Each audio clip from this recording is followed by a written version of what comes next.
مساء الخير. إذا أول متأهلين من أفريقيا مثل أفريقيا هو المنتخب السنغالي. إذا مبروك للمنتخب السنغالي، وتنشكروا الفريق القطري اللي الحمد لله خدا تجربة، وتنتمناو له في المحافل الدولية إن شاء الله الرحمن الرحيم التوفيق. وتنشكروا الشعب القطري وأمير قطر بالحافة اللي استقبلوا بها المغاربة ووقفوا جنبنا، وهذا تيعبر على المحبة وعلى التآزر والتأخي. وتنتمناو العرب هكا يكونوا العرب الأحرار المناضلين.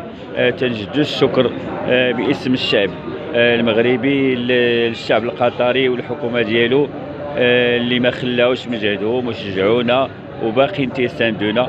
وتنتمناو المنتخب المغربي ان شاء الله الرحمن الرحيم امام كندا انه يلعب واحد الخطه اللي تكون هجوميه 100% اكتساحيه ان شاء الله. ما يخليوش الفريق الكندي فين يتنفس ويجيبوا لنا شي 3-0 ويعاودوا يخرجونا للشارع باش نحتفلوا على غير الاحتفالات اللي كانت يوم الاحد، والاحتفالات اللي ما عمرها تنسى.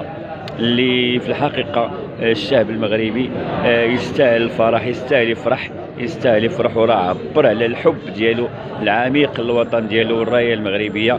إذا تنتمنى واحد سعيد للمنتخب المغربي، والفريق القطري تنأسفوا على الخروج ديالو، ولكن يكفي الفريق القطري التنظيم الرائع الرائع الرائع. يعني احسن تنظيم لحد الساعه في كاس العالم، احسن تنظيم الحمد لله. داك الشيء مزيان جيد جيد جيد ما ديما نقول. وتنشكروا الفريق القطري والشعب القطري اللي بين الغيره ديالو على الاسلام ونشر الاسلام والدفاع عن الاسلام، وهكا يكونوا العرب المسلمين الاحرار. شكرا لكم مره اخرى.